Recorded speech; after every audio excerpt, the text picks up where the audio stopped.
नमस्कार विद्यार्थी मित्र आणि मैत्रिणींनो. सह्याद्री IAS मध्ये आपलं सर्वांचं स्वागत आहे. या अगोदरच्या 2 जे लेक्चर झालेले आहेत पॉलिटिकल सायन्स अँड इंटरनॅशनल रिलेशन्सच्या संदर्भात आपण एक विस्तृत स्वरूपात अभ्यासक्रम कसा आहे, त्यात तुम्हाला काय शिकायचं आहे आणि UPSCला किंवा MPSCला तुमच्याकडनं काय अपेक्षित आहे या संदर्भात आपण ही एक डिटेल चर्चा करत आहोत. यातलं हे 3रं लेक्चर आहे. तुम्ही या अगोदरचे 2 जे लेक्चर आहेत जे पहिल्या पेपरच्या संदर्भातले आहेत, सेक्शन ए आणि सेक्शन बी च्या संदर्भातले, कदाचित ते तुम्ही बघितले असतील आणि जर चुकून तुमच्याकडनं ते बघायचे राहून गेले असतील तर मला असं तुम्हाला सजेशन आहे की हा व्हिडिओ बघितल्याच्या नंतर ते 2 देखील तुम्ही बघून घ्या. कारण की जो पूर्ण पॉलिटिकल सायन्सचा सिलेबस दिसायला मोठा असलेला सिलेबस हा सर्वतः इंटरलिंक आहे आणि तो इंटरलिंक असल्या कारणाने जोपर्यंत तुमची अंडरस्टँडिंग समग्र होत नाही तोपर्यंत तुम्हाला ह्या गोष्टी कळणार नाहीत. म्हणजे तुम्हाला सेकंड पेपरमध्ये जे आहे तो काही रेफरन्स फर्स्ट पेपरच्या पॉलिटिकल सायंटिस्टचा येणार आहे.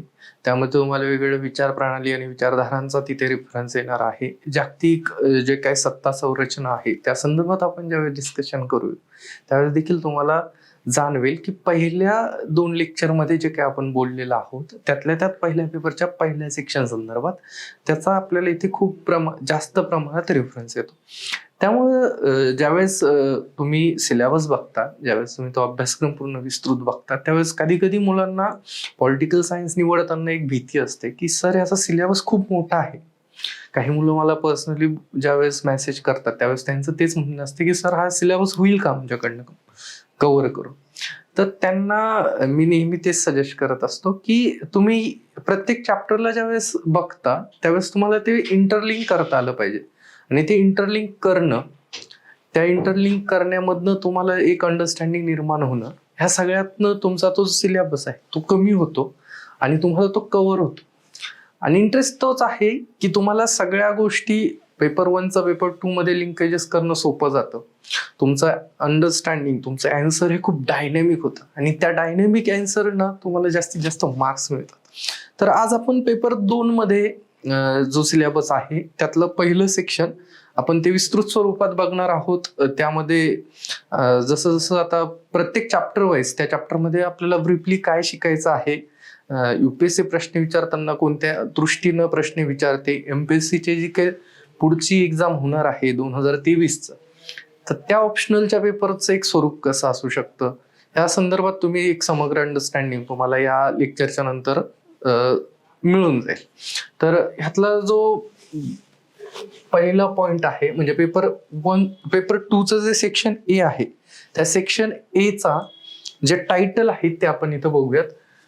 त्यात 2 घटक तुम्हाला सहसा करता येतील. एक आहे कंपॅरेटिव्ह पॉलिटिकल अनालिसिस, जे आपलं तुलनात्मक राजकीय विश्लेषण आहे. ते तुलनात्मक राजकीय विश्लेषण म्हणजे त्यामध्ये तुम्हाला आंतरराष्ट्रीय राजकारणाचा जो तात्विक आधार आहे, जो वैचारिक आधार आहे, आंतरराष्ट्रीय राजकारणाच्या काही बाबींकडे बघणे आणि भविष्यकालीन आकलन मांडणे याकरता जो तात्विक आधार आहे तो तात्विक आधार तुम्हाला या सेक्शन मध्ये बघायचा आहे. आणि हा जो इंटरनॅशनल पॉलिटिक्स हा जो घटक आहे म्हणजे आंतरराष्ट्रीय राजकारण हा जो घटक आहे, हा आंतरराष्ट्रीय राजकारणाचा जो घटक आहे तो आंतरराष्ट्रीय राजकारणाचा घटक ह्याचा जो बेस आहे तो म्हणजे तुमचा कंपॅरेटिव्ह पॉलिटिकल अनालिसिस शिकणं. विविध जे विचारप्रवाह पुढे आपल्याला येतीलच, वास्तववाद असेल, आदर्शवाद असेल, स्त्रीवाद असेल, यांचं आंतरराष्ट्रीय संबंधाकडे बघण्याचा जो दृष्टिकोन आहे त्यातनं मग ती जी निर्णय निर्धारण व्यवस्था आहे जागतिक स्तरावर ती कशी वर्क करते, त्यामध्ये ते निर्णय घेण्याच्या मागची पार्श्वभूमी काय आहे, ह्या सगळ्या गोष्टी तुम्हाला त्यामध्ये समजतील. तर यातला जो पहिला मुद्दा आहे तो तुलनात्मक राजकारण, स्वरूप आणि महत्वाचे दृष्टिकोन. तर तुलनात्मक राजकारणाचं स्वरूप काय आहे, तुलना का करायची, तुलना केल्यानं आपल्याला काय फायदा होऊ शकतो आणि राज्यशास्त्राच्या दृष्टीने आपण ज्यावेळेस आंतरराष्ट्रीय संबंधांकडे बघतो आहोत तर त्याचा एक तात्विक आधार काय आहे हे आपल्याला या पहिल्या चॅप्टरमध्ये शिकायचं आहे. आता तांत्रिकदृष्ट्या हा चॅप्टर थोडासा किचकट आहे आणि त्यातल्या त्यात ते आपण सोप्या पद्धतीने सांगण्याचा प्रयत्न करू. युपीएससीच्या दृष्टीनं ह्यातलं जे लिखाण आहे ते पण खूप लिमिटेड आहे, परंतु त्या लिमिटेड लिखाणामधनं आपल्याला निवडक गोष्टी वेचायच्या आहेत आणि त्यातनं त्यात आपल्याला जास्तीत जास्त चांगल्या प्रकारे लिहिता आलं पाहिजे, याकरता प्रयत्नशील असायचं आहे. ह्यातला जो महत्वाचा घटक आहे तो आहे महत्वाचे दृष्टिकोन. आता हा जो महत्वाचे दृष्टिकोन आहे याचे 2 प्रकार पडतात. पहिला जो प्रकार आहे तो पारंपरिक आहे. पारंपरिक जे दृष्टिकोन आहे तुलनात्मक राज्यकारणाकडे बघण्याचे, तर ते पारंपरिक जे आहेत त्यातले पारंपरिक मध्ये परत तुम्हाला त्याचे एक सब टाइप्स येतील. पारंपरिक मध्ये एक तत्वज्ञानात्मक आहे, एक संस्थात्मक आहे, एक विधित्मक आहे आणि ऐतिहासिक आहे. आता त्यात संस्थात्मक कडे ज्यावेळेस तुम्ही बघशाल, सर्वात सुरुवातीला आपण जर बघतो तत्वज्ञानात्मक मग ज्यावेळेस आपण बघतो त्यावेळेस कांट आणि हेगलने राज्य या संस्थेची तात्विक मांडणी केलेली आहे. राज्याच्या निर्णय निर्धारणामधले जे काही मूल्य व्यवस्था आहे त्याकडं राज्याला एक तात्विक घटक म्हणून बघितलेलं आहे. त्याच्यानंतरची जी मांडणी आली ती मांडणी होती ऐतिहासिक मांडणीमध्ये ज्यावेळेस आपण बघतो तर प्लेटोचं हे त्यातलं एक प्राईम आणि सुरुवातीचं एक्झाम्पल आहे.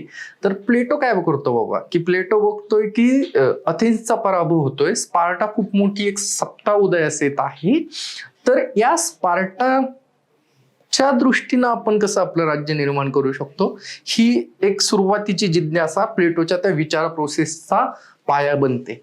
मग तो ऐतिहासिक दृष्टीचा जो आपण अभ्यास करतो, ऐतिहासिक दृष्टीनं राष्ट्रराज्यांचा ज्यावेळेस तुलनात्मक अभ्यास होतो आहे, तर त्यामध्ये तुम्हाला सुरुवातीला प्लेटो, त्याच्यानंतर मॅकियावेलीचं जे रोमन साम्राज्याच्या गौरवशाली परंपरेची पुनर्स्थापनेचं स्वप्न आहे किंवा तो त्या अंगातनं तुलनात्मक राज्यशास्त्र बघतो आहे, ते तुम्हाला त्यामध्ये अभ्यासायचं आहे. त्यानंतर जो पुढचा घटक होता तो होता संस्थात्मक. आता संस्थात्मक मध्ये आपल्याला एक माहित आहे की अरिस्टॉटलनं जे त्याचं पॉलिटिक्स मध्ये ज्यावेळेस मांडणी केलेली आहे, पॉलिटीमध्ये जी मांडणी केलेली आहे, त्यांना वेगवेगळ्या 100 पेक्षा जास्त संविधानांचा तुलनात्मक अभ्यास केला होता. आता हा तुलनात्मक अभ्यास करताना त्याची जी मांडणी आहे ती संस्थात्मक मांडणी आहे की विधिमंडळ कसं असायला हवं, कायदेमंडळातलं जे काही आंतरसंबंध आहे, कायदेमंडळ आणि कार्यकारी मंडळ ह्या गोष्टी कशा असायला हव्या, राज्य संस्थेच्या जे अंग आहेत त्यांची एक संस्थात्मक मांडणी काय, इन्स्टिट्यूशनलायझेशन ऑफ स्टेट काय आहे, ते तुम्हाला या घटकामध्ये बघायचं आहे. संस्थात्मक जो घटक आहे, जो दृष्टिकोन आहे तुलनात्मक राज्यशास्त्राचा, त्यामध्ये याच्या पुढचं म्हणजे एक संस्था तर निर्माण झाली बाबा, पण संस्थेच्या समोर काय, तर संस्थेच्या समोरचा जो दृष्टिकोन होता तो विधित्मक दृष्टिकोन होता. विधित्मक दृष्टिकोनामधनं ज्यावेळेस आपण राज्य या घटिकाचा अभ्यास करतो त्यामुळे आपल्या सर्वात पहिलं जे नाव येतं ते एव्हिडायसियनचं येतं. एव्हिडायसियनच्या जे काय आकलन आहे त्या आकलनामध्ये राज्य या संस्थेकडं ते एक राजकीय घटित म्हणून बघतात, त्याला एक न्यायिक अभिव्यक्ती म्हणून बघतात. तर राज्य हे कायद्याच्या दृष्टीनं कसं काम करेल आणि त्यातली जी सार्वभौमत्वाची जी संकल्पना आहे त्या सार्वभौमत्वाच्या संकल्पनेच्या दृष्टीनं एव्हिडायसियननी मांडणी केलेली आहे. त्यानंतर ग्रोशस आहे आणि हॉब्स आहेत, यांनी राज्याच्या सार्वभौमत्वाला एक तात्विक अधिष्ठान यामध्ये दिलेलं आहे. आता हे झाले तुमचे सुरुवातीचे पारंपरिक दृष्टिकोन होते तुलनात्मक राज्यशास्त्राकडे बघण्याचे. याच्यानंतरचा जो दृष्टिकोन होता तो आधुनिक होता. आधुनिक दृष्टिकोनामध्ये ज्यावेळेस आपण या सगळ्या गोष्टींचा विचार करतो तुलनात्मक राज्यशास्त्राच्या दृष्टीनं, तर आधुनिक मध्ये काय आहे बाबा, तर आधुनिक मध्ये 2 महत्वाच्या गोष्टी आलेल्या होत्या. सर्वात पहिली डेव्हिड ईस्टन यांनी जी मांडणी केली, त्या डेव्हिड ईस्टन यांच्या मांडणीनंतर व्यवस्था सिद्धांत आला. व्यवस्था सिद्धांत हा असा एक सिद्धांत आहे ज्यामध्ये राज्य या संस्थेचं एक व्यवस्थात्मक आकलन काय असायला हवं, राज्य या व्यवस्थेमध्ये जे आदाने दिल्या जातात त्यातनं जे काही प्राधान्य निर्माण येतात किंवा इनपुट आउटपुट काय असतात, व्यवस्थेचं जी इकोसिस्टीम काय असते, ह्या सगळ्यांचा तुम्हाला त्यामध्ये अभ्यास करायचा. आता त्यानंतर त्याच्या काही मर्यादा आल्यात की त्यांनी व्यवस्था ही एक स्वतंत्र घटित म्हणून बघितलं, परंतु राज्य शास्त्र हा एक सामाजिक विषय असल्या कारणाने त्यातली जी मांडणी आहे ती एक समग्र मांडणी असायला हवी, अशी एक त्यामध्ये मेन क्रिटिसिझम आलं. मग त्यातनं पुढं काय आलं, तर त्याच्यानंतरचा जो घटक होता तो घटक होता संरचनात्मक कार्यवादी घटक. तर गॅब्रियल आल्मंड म्हणून एक आहेत, त्यांनी ही मांडणी केली होती. तर त्यांचं असं म्हणणं होतं की राज्याचे जे काही घटक आहे ती एक व्यवस्था असूनच फायदा नाही, तर त्या व्यवस्थेच्या अंतर्गत जे काही सबघटक आहेत त्या घटकांमध्ये त्यांचं संरचनात्मक, स्ट्रक्चरल आणि फंक्शनल एक इंटिग्रल असं एक कनेक्टिव्हिटी असते. आता ही कनेक्टिव्हिटी काय कामाची आहे ती त्यात मांडणीत तुम्हाला अभ्यासायची आहे. आता तुम्हाला हे सुरुवातीला थोडं जार्गन आणि थोडंसं असं टफ वाटेल किंवा खूपच टेक्निकल होते की काय असं वाटेल, परंतु हा पहिला चॅप्टर मधला त्यातल्या त्यात हा जो आधुनिकवाला जो काय प्रवाह आहे, विचार प्रवाह आहे तुलनात्मक राजकारणाकडे बघण्याचा, तो थोडासा गिचगट आहे. बाकी तर खूप इंटरेस्टिंग आहे आणि तुम्हाला ते लक्षात येईल की जसं जसं पुढं अभ्यास जाईल. मेजॉरिटी आपण असं सजेस्ट करतो की हे थोडंसं नंतर वाचलं पाहिजे, त्याच्या अगोदर त्याची एक तात्विक आधार म्हणजे त्यातले जे बेसिक संकल्पना आहे ते आपण अभ्यासल्या पाहिजे. परंतु आपण हा जो आहे तो सिलेबसचा फ्लो आहे, तर तुम्हाला एक सिलेबसच्या फ्लो मध्ये ह्या सगळ्या गोष्टी समजायला हव्या. कदाचित मी आता जे सुरुवातीला काही टर्म्स वापरतो आहे त्या टर्म्स तुम्हाला पुढे ज्यावेळेस आपलं डिस्कशन जाईल त्यामुळं तुम्हाला ते आणखीन स्पष्ट स्वरूपामध्ये दिसायला लागल. आता ह्याच्यानंतरचा जो घटक आहे तो राजकीय अर्थशास्त्र आणि राजकीय समाजशास्त्र परिप्रेक्ष्य. आता ह्यामध्ये जो पॉलिटिकल सोशलॉजी पर्स्पेक्टिव्ह आहे त्यामध्ये दोन मेजर थिंकर आहेत. पॉलिटिकल सोशलॉजी पर्स्पेक्टिव्ह मध्ये पहिला आहे मार्क्स. आता कार्ल मार्क्सचा आपण पहिल्या पेपरच्या पहिल्या सेक्शन मध्ये डिस्कशन घेतलेलं आहे, त्यामुळे तुम्हाला कार्ल मार्क्स बद्दल आयडिया आहे. कार्ल मार्क्सना जो पर्स्पेक्टिव्ह मारला तो वर्ग सिद्धांताचा जो पर्स्पेक्टिव्ह होता, तर त्यांना समाजाचं जे काही दोन घटक आहेत ते वर्ग संरचनेवर आधारित आहे अशी मांडणी केली. आणि जो दुसरा पर्स्पेक्टिव्ह आहे तो वेबरचा आहे. वेबर आपल्याला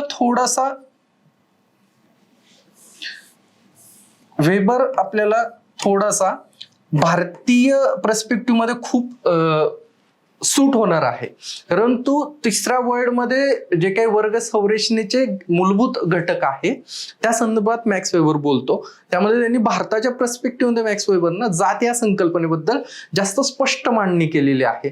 तर तिसऱ्या देशामधले आणि त्यातल्या त्यात भारतातल्या जात या संरचनेला राजकीय राज्यसंस्थेचा आधार मांडताना त्यातली जी काही एक सामाजिक शास्त्राच्या दृष्टीनं जी काही एक मांडणी आहे ती तुम्हाला ह्याच्यामध्ये शिकायची आहे. आता ह्याच्यानंतरचा जो पर्स्पेक्टिव्ह आहे म्हणजे हा जो आहे पॉलिटिकल इकॉनॉमी. आता पॉलिटिकल इकॉनॉमीच्या संदर्भात ज्यावेळेस आपण ह्या सगळ्या गोष्टींकडे बघणार आहोत, तर पॉलिटिकल इकॉनॉमी म्हणजे काय, तर राज्य जी व्यवस्था आहे तिच्यामध्ये अर्थकारणाची काय भूमिका आहे, राज्यांना अर्थव्यवस्थेमध्ये काय भूमिका निभायला हवी या संदर्भात आपल्याला त्यामध्ये शिकायचं आहे. आता ह्यामध्ये सगळ्यात जे सुरुवातीचे होते ते उदारमतवादी होते. आता आपण त्यावेळेस पण आयडियोलॉजी शिकताना आपण बघितलेलं होतं की विचार प्रणालींचा जो काही उत्क्रांती होत गेलेली आहे, ज्या ज्या नवीन नवीन विचार प्रणाली आहेत त्यातला सर्वात सुरुवातीला जो उदारमतवादी विचार प्रवाह होता तो राजकीय अर्थशास्त्राकडे कसं बघतो. मग ऑब्व्हियसली ज्यावेळेस उदारमतवादाबद्दल आपण बोलतोय तर मुक्त अर्थव्यवस्थेच्या संदर्भातली जी काय मांडणी आहे त्यामध्ये जॉन लॉक, ॲडम स्मिथ यांची जी काय मांडणी आहे, हायक यांची जी मांडणी आहे ती मांडणी तुम्हाला अभ्यासायची आहे.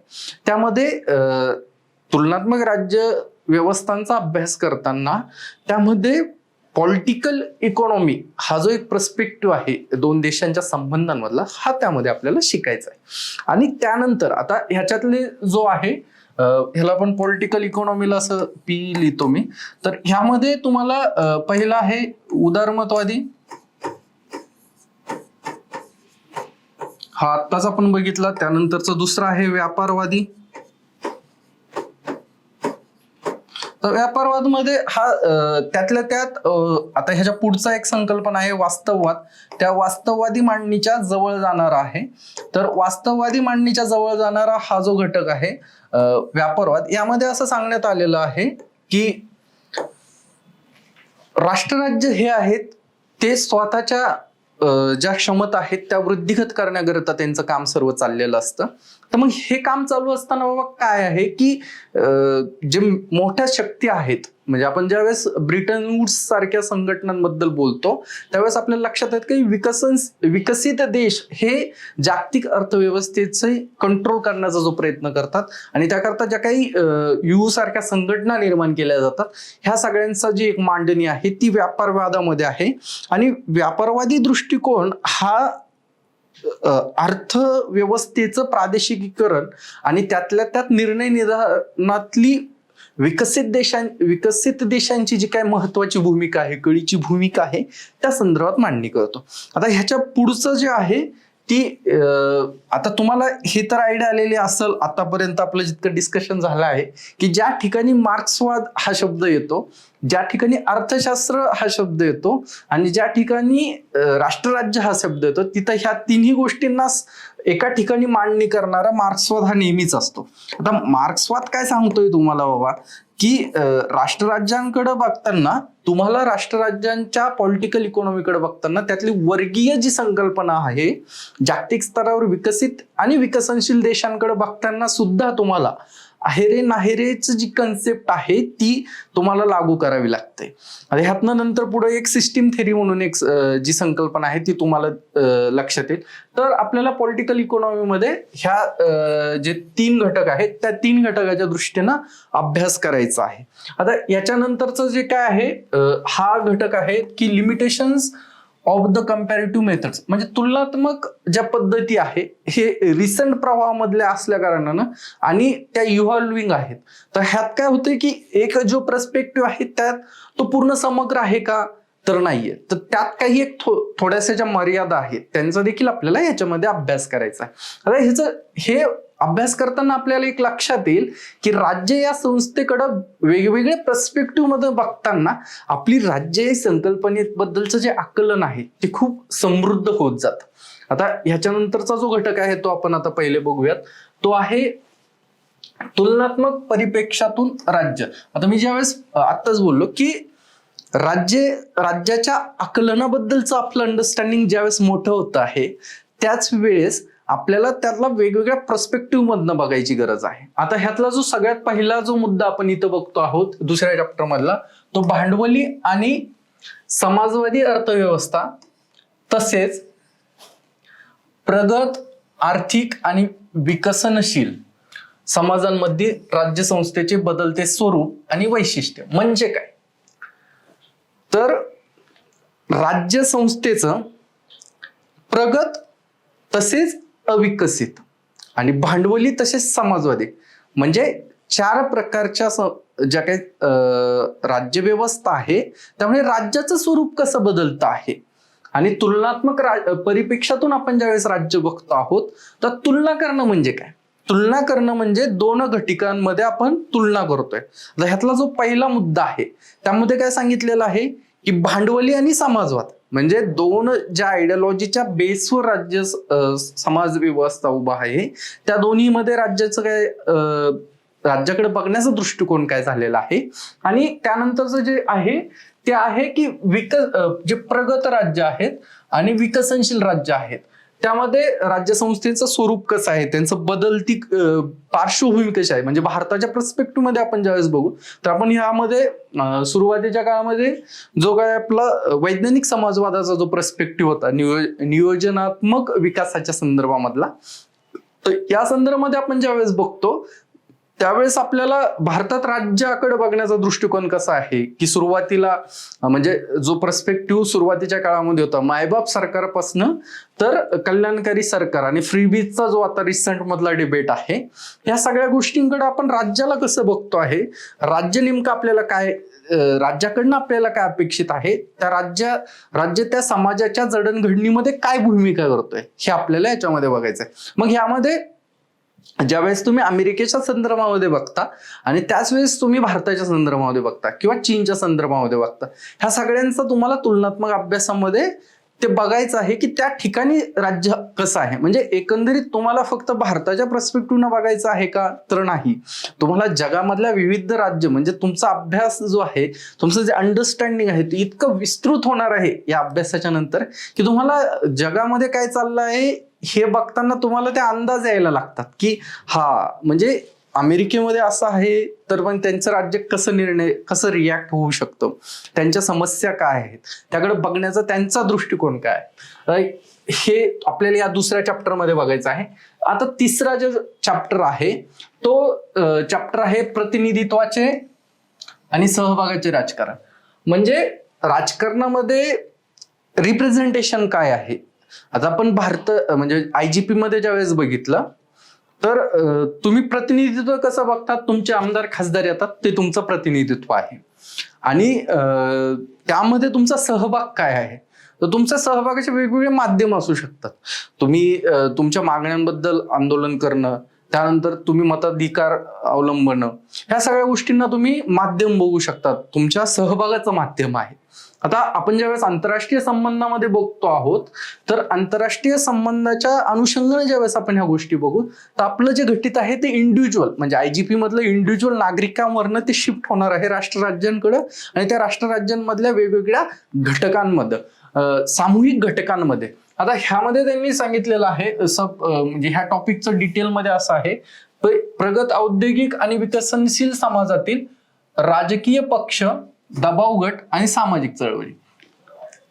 तर वेगवेगळ्या राज्यांमध्ये म्हणजे वेगवेगळ्या देशांमध्ये वेगवेगळ्या प्रकारच्या राजकीय पक्ष पद्धती उपस्थित आहेत. आता आपल्याकडं जे काय आहे तर ते आपण मल्टी पार्टी डेमोक्रेसी म्हणतो. ज्यावेळेस तुम्ही चीनच्या संदर्भात बघता तर तिथं एकपक्षीय सत्ता संरचना आहे. रशियाच्या संदर्भात देखील तेच आहे की तुम्ही एकपक्षीय जे राजकीय पक्षांची जी मांडणी आहे त्या व्यवस्था कशा काम करतात, आणि वेगवेगळ्या लोकशाही देशांमधले राजकीय पक्षांच्या ज्या संरचना आहेत, तिथले जे राजकीय पक्षांची जी काही त्यामधली सहभाग आहे तो आपल्याला त्यामध्ये बघायचा आहे. त्यानंतर दबाव गटांचं राजकारण हे आपण IGP मध्ये देखील बघितलं आहे, पण IGP मध्ये बघताना आपण ते भारतीय पर्स्पेक्टिव्हनं बघितलं. आता इथं जे बघायचं आहे ते जागतिक दबाव गट काय आहे. म्हणजे आपण दबाव गटाच्या संदर्भामध्ये ज्यावेळेस विचार करतो, दबाव गट हा तुम्हाला GS2 मध्ये देखील आहे. तर दबाव गटाच्या दृष्टीनं ज्यावेळेस ह्या गोष्टींकडे बघितल्या जातं, तर जागतिक स्तरावर जे धोरण निर्मिती होती त्यामध्ये वर्ल्ड इकॉनॉमिक फोरमच्या सारख्या जे व्यासपीठ असतात, त्यामुळे जागतिक स्तरावरचे जे दबाव गट आहेत ते तिथे स्वतःचं मत मांडतात, आणि जे वेगवेगळे राज्य आहेत, देश आहेत, त्यांचे निर्णय ते आपल्या कलाने मांडण्याचा प्रयत्न करतात. हे तुम्हाला यामध्ये शिकायचं. आणि तिसरं जे आहे ते सामाजिक चळवळी आहेत. सामाजिक चळवळीमध्ये ह्याच्यामध्ये तुम्हाला शेवटाकडं आणखीन महत्वाच्या गोष्टी कळतील.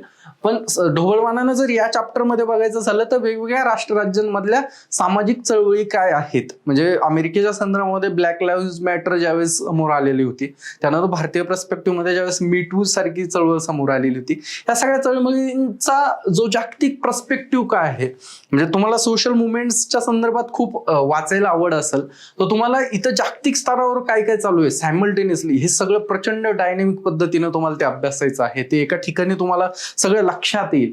त्याच्यानंतरचा हा जो चौथा आहे तो सर्वांचा आवडता म्हणता येईल असा आहे जागतिकीकरणाचा. आता जागतिकीकरण ही जी संकल्पना आहे, जागतिकीकरणाच्या संकल्पनेच्या संदर्भात प्रचंड प्रमाणात लिखाण आहे, प्रचंड प्रमाणात त्याच्यावरचे मतांतरे आपण नेहमी बघतोय. दररोजच्या जीवनामध्ये आपल्याला जागतिकीकरणाचा काय प्रभाव आहे तो आपण अनुभवत आहोत. म्हणजे जागतिकीकरणामुळं वेगवेगळ्या राष्ट्र राज्यांच्या अंतर्गत ज्या काही किंमती निर्णय करणं असेल, महागाई असेल, ह्या पुरवठा साखळीच्या ज्या काही संदर्भातल्या गोष्टी असतील, ह्या सगळ्या तुम्हाला जागतिकीकरणाच्या पर्स्पेक्टिव्ह मध्ये बघायच्या आहेत. आता जागतिकीकरणाला यांनी हा जो टॉपिक दिलेला आहे जागतिकीकरणाचा, हा खरं तर खूप असं इंटरेस्टिंग आहे की त्यांचं असं म्हणणं नाहीये की समजा आपण कसं असतो की आपण प्रत्येक जण एखाद्या गोष्टीकडे बघतो आहे, तर तू कसं बघतोय, तर त्याचं ते बघणं हा तो त्या व्यवस्थेमध्ये कुठं सूट होत आहे, त्या अँगलने ह्या सगळ्या गोष्टींकडे बघताय. आता समजा आपण ज्यावेळेस दोन व्यक्ती बोलत असतात त्यावेळेस त्यांच्यात मतमतांतरे असतात. ते मतमतांतरे का असतात? कारण की एकच व्यक्ती एखाद्या गोष्टीकडे दोन वेगळ्या ठिकाणावर न बघत असतो, त्याचे ते हितसंबंध वेगवेगळे असतात. तर ह्याच्यामध्ये जागतिकीकरणाच्या पर्स्पेक्टिव्ह मध्ये असं म्हटलं जातं की जागतिकीकरणाचा लाभ कोणाला झाला? ज्याला लाभ झाला म्हणजे हे स्वाभाविक आहे की एखाद्या गोष्टीचा तुम्हाला लाभ होत असेल तर तुम्ही त्याची त्या संदर्भात तुम्ही म्हणाल की नाही नाही हे योग्य आहे, आणि ज्यांना त्याचा दुष्परिणाम होईल तो म्हणाल नाही हे योग्य नाही आहे, यामुळे तुम्ही आमचं शोषण करताय. तर ह्याच पर्स्पेक्टिव्हने तुमचं अंडरस्टँडिंग हे समग्र असायला हवं. म्हणून एक वास्तववादी विचारांच्या दृष्टीने आपण ज्यावेळेस विचार करतो त्या मध्ये हितसंबंधांच्या संदर्भात जो विचार होतो त्यामध्ये विकसित देश आणि विकसनशील देश या देशांतनं यातील समाजानं जागतिकीकरणाला कसा प्रतिसाद दिलेला आहे, जागतिकीकरणाकडे त्यांचं बघणं काय आहे, म्हणजे जागतिकीकरणामध्ये वेगवेगळे स्कॉलर्स जे लिहित आहेत त्यांचं काय म्हणणं आहे. म्हणजे अमर्त्य सेन यांच्यापासून जे लिखाण सुरू झालेलं आहे, जगदीश भगवती यांचं जे काही डिफेंडिंग ग्लोबलायझेशन या टाईपचं जे काही लिखाण आहे, त्यानंतर थॉमस पिकेटींचं कॅपिटलच्या संदर्भातलं जे कॅपिटल अँड आयडिओलॉजी आणि कॅपिटल हे त्यांचे जे पुस्तकं आहेत, या सगळ्यांमधनं जागतिकीकरणाच्या संदर्भामध्ये जागतिकीकरणाचे आपल्या समाजांवर झालेले इफेक्ट आणि आपल्या समाजांनी त्यावर दिलेला प्रतिसाद, भारतीय पर्स्पेक्टिव्ह मध्ये एलपीजीला भारतीय समाजानं काय प्रतिसाद दिला, एलपीजीच्या नंतर जे वेगवेगळे सामाजिक स्थित्यंतर काय आलेले आहेत, या सगळ्यांचा आपल्याला याच्यामध्ये अभ्यास करायचा आहे.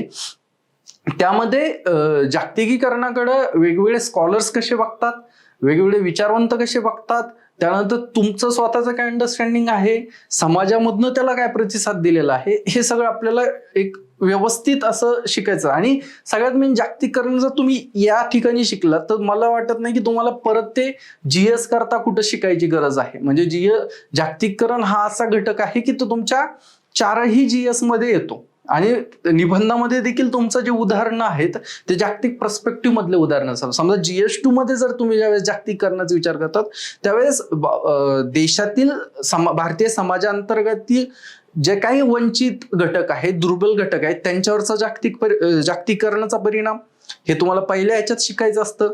दुसऱ्या ह्याच्यामध्ये जागतिकीकरणाचा परिणाम हा GS2 मध्ये जो आहे तो गव्हर्नन्सचे जे मॉडेल्स आहेत, तुमचे सामाजिक न्यायाच्या ज्या स्कीम्स आहेत त्या संदर्भात तुम्हाला ते जागतिकीकरणाचे इफेक्ट्स काय आहेत ते बघायचं असतं. आंतरराष्ट्रीय संबंधाचा तर सेपरेट टॉपिक आहेच आहे GS2 मध्ये. त्यामुळे GS3 मध्ये ज्यावेळेस तुम्ही जागतिकीकरण बघता तर तुमच्या देशाच्या आर्थिक निर्णय निर्धारण आणि धोरण निर्मितीवर जागतिकीकरणाचा काय परिणाम होतो हे तुम्हाला बघायचं असतं. आणि GS4च्या संदर्भामध्ये ज्यावेळेस तुम्ही बघता तर GS4च्या केस स्टडीज मध्ये ज्या गोष्टी असतात त्यामध्ये वेगवेगळे जे कॉन्फ्लिक्ट दिलेले असतात तर त्या कॉन्फ्लिक्ट मध्ये देखील तुम्हाला जागतिक पर्स्पेक्टिव्ह मध्ये त्या म्हणजे पर्यावरण की म्हणजे काही फेमस केस स्टडीज मध्ये जसं असतं की पर्यावरण की विकास हे जे दुविधा मनस्थिती आहेत त्यामध्ये तुम्ही जागतिकीकरणाच्या अँगलनं लिहू शकता. आणि ह्या सगळ्या गोष्टींचा तुम्हाला निबंधाच्या अंडरस्टँडिंग मध्ये आणि तुमचा जो विचार निबंधामध्ये काय असतं की तुम्हाला विस्तृत पद्धतीनं तुमचं विचारांचा पर्स्पेक्टिव्ह मांडायचा असतो. जागतिकीकरणाच्या संदर्भात जर तुम्ही जागतिक स्तरावरचे जो विचार प्रवाह आहेत त्या संदर्भात जर मांडणी केली तर तुम्हाला त्यातला एक एज मिळून जातो. आता याच्यानंतरचा जो 5वा टॉपिक आहे तो आंतरराष्ट्रीय संबंधांच्या अभ्यासाचे दृष्टिकोन. आता जे वेगवेगळे अप्रोचेस आहे इंटरनॅशनल रिलेशन्सला स्टडी करण्याचे हे अप्रोचेस बघायचे आहेत. आता हे अप्रोचेस बघायचे आहेत तर तुम्हाला इथं काही तुमच्या ओळखीचे शब्द दिसत आहेत. एक त्यातला मार्क्सवाद हा जो आहे तो सर्वात ओळखीचा आहे. त्यामध्ये तुम्ही आता बघू शकता की ह्यातला सर्वात पहिला जो दृष्टिकोन आहे तो दृष्टिकोन आहे आदर्शवाद. आदर्शवादी दृष्टिकोनामध्ये तुम्ही एक गोष्ट लक्षात येऊ शकतात की आदर्शवाद काय असू शकतो. आदर्शवाद म्हणजे त्यात नावातच असं आहे की त्यांना एक आदर्श व्यवस्था हवी आहे. त्यांचं असं म्हणणं आहे की जागतिक स्तरावरचे जे राष्ट्रराज्य आहेत ते गुण्यागोविंदाने नांदण्याकरताच आपले प्रत्येक निर्णय घेत असतात. आता हा जो विचार प्रवाह आहे तो आदर्शवादी जो विचार प्रवाह आहे तो विचार प्रवाह सुरुवात कधी झाली, त्या विचारप्रवाहाला मांडणी कशी झाली हे तुम्हाला अभ्यासायचं. आता आदर्शवाद हा पहिल्या महायुद्धाच्या नंतर दुसरा महायुद्ध सुरू होण्या म्हणजे पहिलं महायुद्ध संपून दुसरं महायुद्ध सुरू होण्याच्या इन बिटवीन मधला आहे.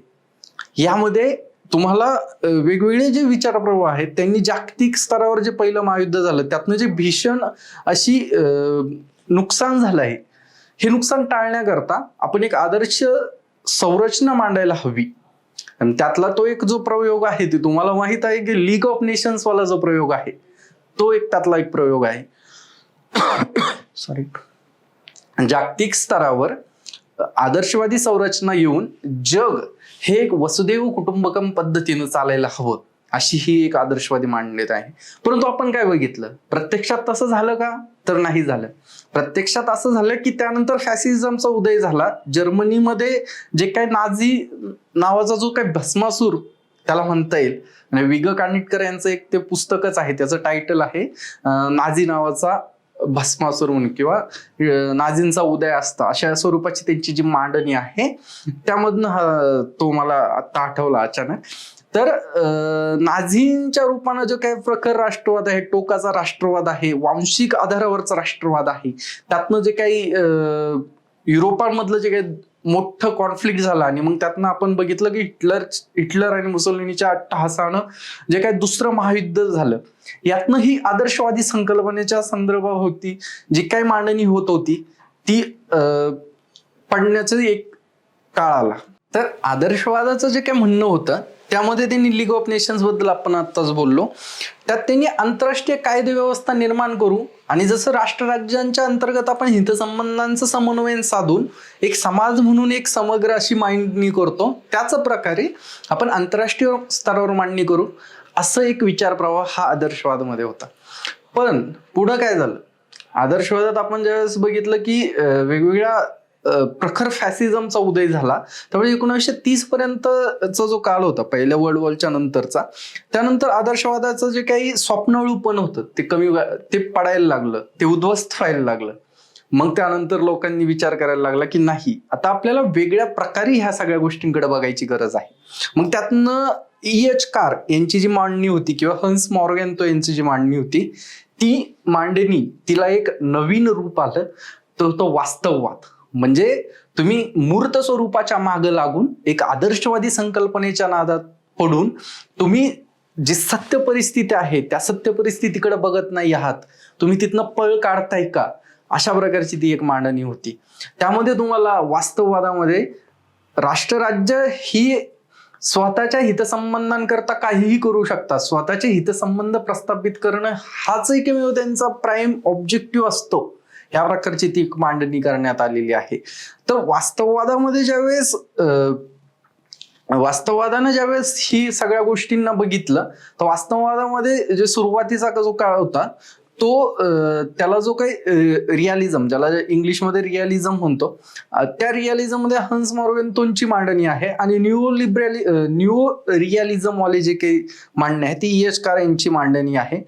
तो वास्तववाद काय सांगतो की जे राष्ट्रराज्य आहेत त्यांचे जे निर्णय आहेत, त्यांचे जे धोरणं आहेत, ते फक्त सुरक्षा आणि राष्ट्राची सत्ता, राष्ट्राची सुरक्षा आणि राष्ट्राची सत्ता याच्याच भोवती बांधलेले असतात. आणि यामुळं ज्यावेळेस दोन राष्ट्र हे स्वतःच्या सत्तेकरता मांडणी करत असतात तर ते कॉन्फ्लिक्टिंग असतं. दोन राष्ट्रराज्यांमध्ये नेहमी कॉन्फ्लिक्ट अशी एक सिच्युएशन असते, हे तुम्हाला वास्तववादामध्ये शिकायचं आहे. आणि आपण ज्यावेळेस भारताच्या पर्स्पेक्टिव्ह मध्ये आपण ह्या गोष्टींना ज्यावेळेस बघू, आपण प्रत्येक गोष्टीला भारताच्या पर्स्पेक्टिव्हनं का सांगतो आहोत, कारण की तुमचं सेकंड सेक्शन देखील याला इंटरलिंक आहे.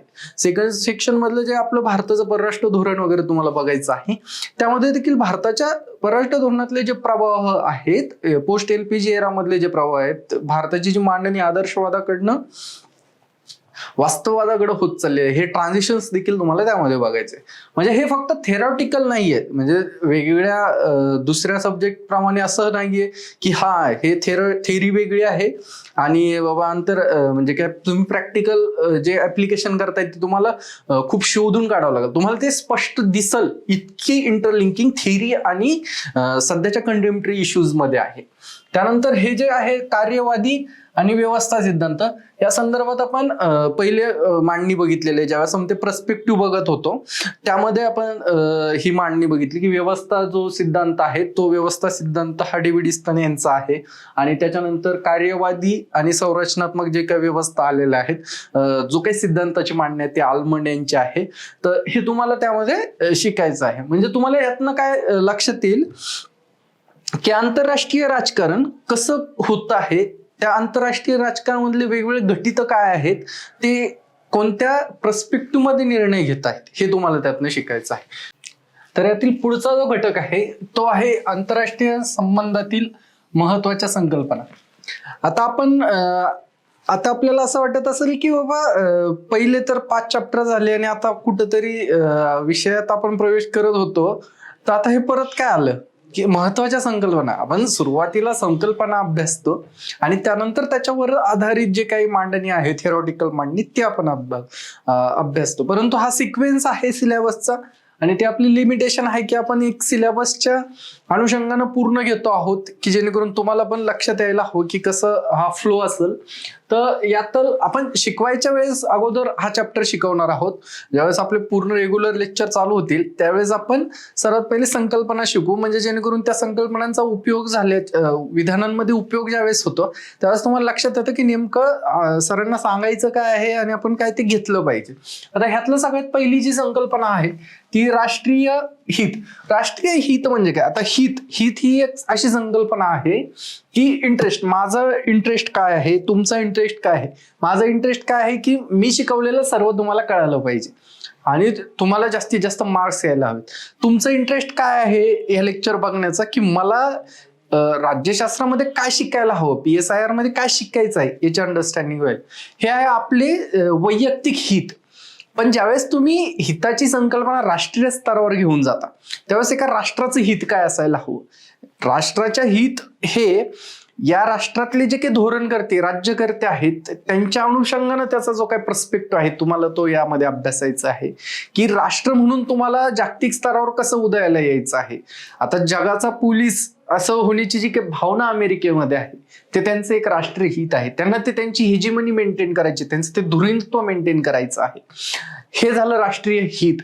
ह्या राष्ट्रीय हिताच्या संदर्भामध्ये त्यातले कारक घटक कोणते आहेत, त्याची राष्ट्रीय हिताच्या अनुषंगानं तुमचं जे राष्ट्रीय हित आहे त्याला धोके कशापासून आहे, त्याचं संरक्षण करण्याच्या पद्धती कोणत्या आहेत, त्यानंतर विविध जे काही थिंकर्स आहेत त्या थिंकर्सचं राष्ट्रीय हिताच्या संदर्भात कोणती मांडणी आहे, आदर्शवाद राष्ट्रीय हितासंदर्भात काय बोलतो, वास्तववाद राष्ट्रीय हितासंबंधात काय बोलतो, ह्या सगळ्या गोष्टींचा अभ्यास या संकल्पनेच्या अंतर्गत आपल्याला करायचा आहे. तर ह्याचा पुढचं जे आहे ते सुरक्षा आणि सत्ता. पण ज्यावेळेस वास्तववादावर चर्चा करत होतो त्यावेळेस वास्तववादामध्ये आपण बघितलं की वास्तववादाचा जो मूळ गाभा आहे तो आहे सत्ता आणि सुरक्षा. प्रत्येक राष्ट्र हे आपल्या स्वतःच्या सुरक्षेकरता लढत असते. प्रत्येक राष्ट्राला आपली सुरक्षा करायची असते, मग ती कोणत्याही प्रकारची सुरक्षा असू शकते. ह्यातला जो सुरक्षा घटक आहे त्या सुरक्षा घटकामध्ये तुम्ही बघशाल की यामध्ये आर्थिक सुरक्षा असेल, सांस्कृतिक सुरक्षा असेल, लष्करी सुरक्षा असेल, सीमांची सुरक्षा असेल. आता नवीन जगात ज्या काही संकल्पना आहे सुरक्षेच्या दृष्टीनं सायबर सुरक्षा असेल, या सगळ्या सुरक्षा तुम्हाला त्यामध्ये अभ्यासायच्या आहे. सुरक्षाला धोके कशापासून आहे, सुरक्षा स्थापित कशी करू शकतात, त्या सुरक्षा स्थापनेमध्ये जी सामूहिक सुरक्षिततेचा जो घटक आहे तो कसा आपण अंमलात आणू शकतो, ह्या सगळ्या गोष्टींचा तुम्हाला त्यामध्ये अभ्यास करायचा आहे. त्यानंतर त्यामधला जो दुसरा घटक आहे सत्ता. आता सत्ता काय आहे? सत्ता ही आहे की माझे हितसंबंध प्रस्थापित करण्याकरिता, ते साधण्याकरिता मी ज्या काही ताकदीचा उपयोग करेल आणि माझ्या हिशोबानं समोरच्याला वागायला लावल ती तुमची सत्ता असते. आता ह्या सत्तेच्या संदर्भामध्ये राष्ट्रीय स्तरावर कशी असेल, आंतरराष्ट्रीय राजकारणामध्ये सत्ता कशी वापरायची. ज्यावेळेस आपण वेगवेगळ्या देशांमध्ये हस्तक्षेपी भूमिका घेणाऱ्या अमेरिका 90s मध्ये बघतो त्यावेळेस ती त्यांची एक सत्ता होती, त्यांची ती सत्तेचा एक अभिव्यक्ती होती. या सगळ्या गोष्टी आहेत, त्याला पॉझिटिव्ह अँगल्स आहेत, निगेटिव्ह अँगल्स आहेत. ह्या सगळ्या गोष्टींचा तुम्हाला अभ्यास सत्ता या घटकाच्या अंतर्गत करायचा आहे. आता ह्याच्यानंतरचा जो आहे तो सत्ता संतुलनाचा आणि सत्ता संतुलन आणि प्ररोधन, म्हणजे ज्याला आपण बॅलन्स ऑफ पॉवर आणि डिटरन्स असं म्हणतो. तर बॅलन्स ऑफ पॉवर आणि डिटरन्सच्या संदर्भात ज्यावेळेस तुम्ही विचार करता त्यावेळेस तुम्हाला एक गोष्ट लक्षात येते की वेगवेगळे राष्ट्रराज्य आहे ते जर त्यांची सत्ता ही अंतिम आहे या अंगाने पूर्ण गोष्टी करत राहिले तर या जगामध्ये कॅहोस निर्माण होईल, या सगळीकडे अराजकता असेल. मग आता ही अराजकता असायला नको आहे. त्याकरता तुम्ही काय म्हणाल? तुम्ही म्हणताल की आम्हाला एक जागतिक शांतता असायला हवी. जागतिक शांतता कशी निर्माण करू शकतं? प्रत्येक राष्ट्रराज्यांची जी ताकद आहे ती कमी जास्त आहे, तर ती ताकद तुम्हाला इक्वल कशी करता येईल? मग त्याकरता सामूहिक सुरक्षिततेचा, कलेक्टिव्ह सिक्युरिटीचा एक कन्सेप्ट आला.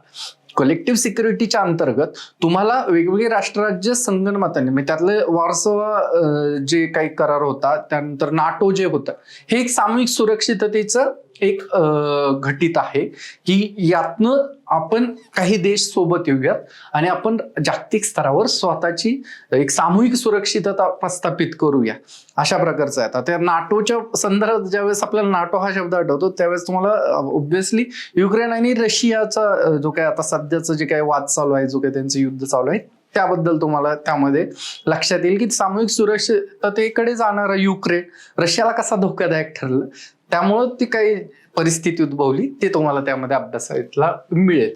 आता त्यानंतर हा जो घटक आहे यात सीमांतित अभिकर्ते आणि सामूहिक सुरक्षा. आता सीमांतित अभिकर्ते म्हणजे काय? सीमांतित अभिकर्ते म्हणजे राष्ट्रांच्या सीमेच्या अंतर्गत नसलेले, सीमेच्या बाहेर असलेले घटक, परंतु ते राष्ट्रराज्यांच्या सुरक्षेवर धोकादायक आहे किंवा त्यांच्या सुरक्षेवर परिणाम करतात. आता त्यामध्ये दहशतवाद आहे, ज्यामध्ये दुसऱ्या देशामधनं येणारे जे काही घटक आहेत ते तुमच्या सुरक्षेवर धोका निर्माण करू शकतात.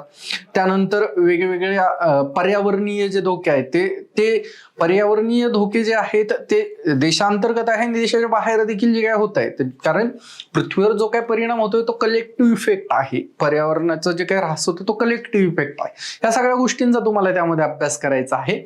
आणि सामूहिक म्हणजे सीमांतित अभिकर्त्यांना टॅकल करण्याकरिता दहशतवादाच्या संदर्भात ज्यावेळेस आपण UNSC मध्ये काही प्रपोजल्स ठेवतो किंवा जागतिक दहशतवादी घोषित करण्यासंदर्भातल्या ज्या काही आपल्या मागण्या असतात, तो काय आहे, तो एक आपला प्रकार आहे सीमांतित ऍक्टर्सला काउंटर करणं, सामूहिक सुरक्षिततेला टूल बनवून. हे आपल्याला त्यातलं सामूहिक सुरक्षितता आणि सीमांतित जे काही घटक आहेत ट्रान्सनॅशनल ऍक्टर्सला कसं टॅकल करता येईल कलेक्टिव्ह सिक्युरिटीच्या पर्स्पेक्टिव्हनं, हे यामध्ये अभ्यासायचं. ह्याच्या पुढचा जो आहे तो खूप इंटरेस्टिंग टॉपिक आहे, सब टॉपिक आहे, तो म्हणजे जागतिक भांडवली अर्थव्यवस्था आणि जागतिकीकरण. आता ह्याच्या अगोदर आपण जागतिकीकरण विस्तृत बघितलेलं आहे, परंतु जागतिक भांडवली अर्थव्यवस्था जी आहे त्यानंतर जागतिकीकरण यांच्यातला जो आंतरसंबंध आहे तो कसा आहे. आता जागतिकीकरणाच्या नंतर ज्या MNCचा उदय झाला, तर MNCचा उदयाकडे आपण ज्यावेळेस बघतो त्यावेळेस भरपूर वेळेस असं बोललं जातं की राष्ट्रांचं जे सार्वभौमत्व आहे ते कमी झालेलं आहे. बहुराष्ट्रीय कंपन्या ज्या आहेत, ज्यांना MNCs म्हटलं जातं, त्या राष्ट्रराज्यांच्या धोरणाच्या ज्या धोरण निर्मितीच्या प्रक्रियेमध्ये हस्तक्षेप करतायत, दबाव निर्माण करत आहे, हे आपल्याला बघायचं आहे. तर भांडवली अर्थव्यवस्था जी आहे, जागतिक भांडवली अर्थव्यवस्था आहे, ती जागतिकीकरणाला कसं सपोर्ट करते, जागतिकीकरणामुळं जी भांडवली अर्थव्यवस्था आहे ती कशी विस्तार पावलेली आहे, आणि त्यातनं मग जे काही डिबेट आलेले आहे की जी निओलिबरल थॉट प्रोसेस मधनं जो डिबेट आलेला आहे, एंड ऑफ हिस्ट्री असेल, एंड ऑफ आयडिओलॉजीचा डिबेट असेल, तो असं आपल्याला सांगतो की बाबा ही जागतिक व्यवस्थेमध्ये आता नवउदारमतवादी अर्थव्यवस्था ही एक अंतिम सत्य झालेली आहे आणि तिची एक प्रस्थापना झालेली आहे. त्यातले वादविवाद आपण पहिल्या पेपरच्या पहिल्या सेक्शन मध्ये बघितलेलेच आहे. परंतु इथं आपण ज्यावेळेस भांडवली अर्थव्यवस्थेच्या पर्स्पेक्टिव्हनं जागतिकीकरण बघतो त्यावेळेस त्याचा ओघानं आपल्याला उल्लेख करताच येतो. त्याच्यानंतरचा पुढचा जो चॅप्टर आहे तो आहे आंतरराष्ट्रीय राजकारणातील पदसोपनातील बदल. आता आंतरराष्ट्रीय राजकारणामध्ये एक ऑर्डर आहे, एक वर्ल्ड ऑर्डर जो एक कन्सेप्ट आहे. आता वर्ल्ड ऑर्डरचा जो काही जेनेसिस आहे तो तुम्हाला 1648 मध्ये वेस्टफालिया करार जो झालेला होता, त्यानंतरचा जे राष्ट्रराज्याची संकल्पना उदय आणि मग ते आंतरराष्ट्रीय संबंध या अनुषंगाने आपल्याला त्याचा जो इतिहास तिथपर्यंत जाऊन बघता येतो. त्यामध्ये वेस्टफालियन वर्ल्ड ऑर्डर असं एक संकल्पना आहे. त्यामध्ये वेस्टफालियन करारच्या नंतर आलेली जी काय पदसोपान आहे, जागतिक पदसोपान आहे. जागतिक पदसोपान म्हणजे वर्ल्ड ऑर्डर काय, तर वर्ल्ड ऑर्डर म्हणजे राष्ट्रराज्यांच्या तुलनात्मक दृष्टीनं जे काही सत्ता आहे त्या सत्तांवरनं त्यांचं जागतिक स्तरावरचं स्थान, त्याची एक हायरार्की ती आपल्याला त्यामध्ये अभ्यासायची आहे. आता सुरुवातीचं जे वेस्टफॉलियन वर्ल्ड ऑर्डर होती, त्यानंतर त्याला विल्ड्रो विल्सन जे अमेरिकेचे माजी राष्ट्राध्यक्ष आहेत त्यांच्या अनुषंगाने त्यांनी फर्स्ट वर्ल्ड वॉरच्या त्या काळामध्ये कालखंडामध्ये कशी मांडणी केली, त्याला मग त्यांनी कसं न्यू वर्ल्ड ऑर्डर अशी एक संकल्पना दिली. हे खूप इंटरेस्टिंग आहे. वर्ल्ड ऑर्डरमध्ये तुम्हाला खूप काही शिकायला मिळेल. वेगवेगळ्या राष्ट्र राज्यांच्या सत्तेतनं महासत्तेकडनं आणि महासत्तेपासून परत त्यांचा जो काही पाठीमागे येण्याचा जो काही कालखंड आहे, या सगळ्या गोष्टी तुम्हाला त्यामध्ये बघता येईल. आता महासत्तेतनं परत पाठीमागे येणं हे का, तर हा एक नवीन एकदम लेटेस्टचा जो ट्रेंड आहे. म्हणजे अमेरिकेमध्ये ज्यावेळेस ट्रम्प, म्हणजे ह्याच्यावर युपीएससीना देखील प्रश्न विचारलेला आहे की ट्रम्प यांचं जे काही अमेरिका फर्स्ट असं धोरण होतं, म्हणजे त्यांचं जे काही संरक्षणवादी भूमिका होती आणि चीनचं वन चायना जी पॉलिसी आहे या संदर्भामध्ये तुम्हाला प्रश्न विचारण्यात आलेला होता युपीएससी मध्ये. तर हे जे आहे सुरक्षिततावादी धोरणं जे महासत्ता आता अवलंबित आहेत, तर ह्याचा काय परिणाम होऊ शकतो, हे कुठंतरी जागतिकीकरणातनं माघार घेण्याचं प्रोसेस चालू झालेली आहे का, या अनुषंगाने आपण त्या गोष्टींकडे बघू शकतो. आता ह्यामध्ये आपण जे सब टॉपिक्स आहेत ते बघूयात. पहिला सब टॉपिक आहे की महासत्तांचा उदय, सामाजिक आणि विचार प्रणालीत्मक दुध्रुवीयता. आता हे काय आहे बाबा, तर महासत्तांचा उदय काय होता. महासत्तांचा उदय कधी झाला, तर ज्यावेळेस द्वितीय महायुद्ध झालं, द्वितीय महायुद्धाच्या नंतर जागतिक स्तरावर ज्यावेळेस आपण बघतो ह्या सगळ्या गोष्टींना, तर जागतिक स्तरावर अमेरिका आणि USSR म्हणजे USA आणि USSR यांची जी निर्मिती झाली, ह्या निर्मितीच्या नंतर ह्या दोन महासत्ता उदयास आल्याच्या नंतर जगाची विभागणी द्विध्रुवीय जागतिक व्यवस्थेमध्ये झाली, ज्यामध्ये अमेरिकेचा नेतृत्वातला जो काही आहे तो अमेरिकेच्या नेतृत्वातील भांडवली देश, त्यांची ती एक कॅपिटल जी आहे उदारमतवादी जी काय त्यांची एक फळी आहे ती, आणि दुसऱ्या हाती USSRची जी साम्यवाद्याकडे जाणारी होती, लेनिनच्या नंतरचा जो आलेला साम्यवाद, त्या दृष्टीनं आलेलं त्यांचं जे काही रशियाचं USSRचं जी काही मांडणी होती, तर ते साम्यवादाचे टॉर्च बिअरर म्हणून या जागतिक व्यवस्थेमध्ये आपलं स्वतःचं एक स्थान निर्माण करत होते. तर ती होती द्विध्रुवीयता, वर्ल्ड ऑर्डर मधली एक बायपोलॅरिटी त्याला म्हणतात. आणि त्यात हा घटक तुम्ही आता बघितला, मी जे पहिले सांगितलं की उदारमतवाद आणि साम्यवादातला जे द्वंद्व होतं त्या काळामधलं, तर ते त्यांच्या जागतिक पदसोपनाचा जो वैचारिक आधार होता तो आपल्याला तिथं त्यामध्ये अभ्यासायचा आहे. आता तुम्हाला एक गोष्ट लक्षात आली आहे, तुम्ही समजा आपण प्रत्येक ठिकाणी बघतो की समूहामध्ये दोन जर लोक श्रेष्ठ असतील तर त्या दोन लोकांमध्ये कॉन्फ्लिक्ट होतं, कारण कोणालाही इक्वल पोझिशनला राहण्यामध्ये इंटरेस्ट नसतो. त्याला आपली सत्ता मोठी करायची आहे आणि मी मोठा माणूस झालो पाहिजे, मी या एरियामधला सगळ्यात मेन माणूस झालो पाहिजे, अशा प्रकारचं त्यांचं एक जे मानवी वृत्ती असते तीच राष्ट्रराज्यांमध्ये असते. आता राष्ट्रराज्यांमधली ही वृत्ती पूर्ण फुलफिल करण्याचा जो काही मार्ग आहे तो कसा होता, तर तो सुरुवातीला होता शस्त्र स्पर्धेचा. त्यामध्ये शस्त्र स्पर्धा आणि शीतयुद्ध ज्यावेळेस आपण ते बघतो, तर वेगवेगळे म्हणजे विशेषतः USSR आणि USA, आत्ताचं रशिया आणि पूर्व श्रेणीचं USSR, हे आपापले शस्त्रास्त्र वृद्धिगत करणं आणि आपल्या गटामध्ये लोक वेगवेगळ्या देशांना सहभागी करून घेण्याकरता त्यांना प्रलोभनं देणं, त्यांना वेगवेगळ्या तंत्रज्ञान प्रोव्हाइड करणं, ह्या सगळ्या गोष्टी त्यामध्ये त्यांनी त्या शस्त्र स्पर्धेमध्ये केल्या होत्या. आणि त्यातनं ते एक शीतयुद्ध जागतिक स्तरावर निर्माण झालं होतं. आणि ह्यातनंच जो पुढचा महत्वाचा जो काही घटना झाली होती ती म्हणजे क्युबियन मिसाईल क्रायसिस होता. त्यामध्ये आपल्याला लक्षात येतं की टोकाची शस्त्र स्पर्धा जी जागतिक स्तरावर झाली, तर त्या जागतिक स्तरावरच्या टोकाच्या शस्त्र स्पर्धेचं ते फलित होतं.